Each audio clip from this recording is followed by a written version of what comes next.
ડભોઈ તાલુકાના ભીલાપુર ગામે સૂત્રોમાંથી મળતી વિગત અગાઉ જિલ્લા પંચાયતની ચૂંટણીની અદાવતના કારણે વારંવાર ભાજપના જૂથો સામે એકબીજા ઉપર આક્ષેપો કરતા રહ્યા હતા।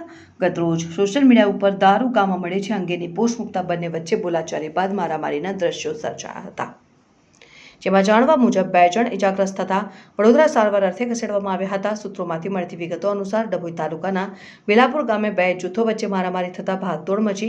ભાજપના 2 જૂથો વચ્ચે થઈ છૂટા હાથની મારામારી। જિલ્લા પંચાયત સદસ્ય ભાવેશ પટેલ અને સસ્તા અનાજની દુકાનના પરેશભાઈ પટેલ સમર્થકો આવ્યા સામે।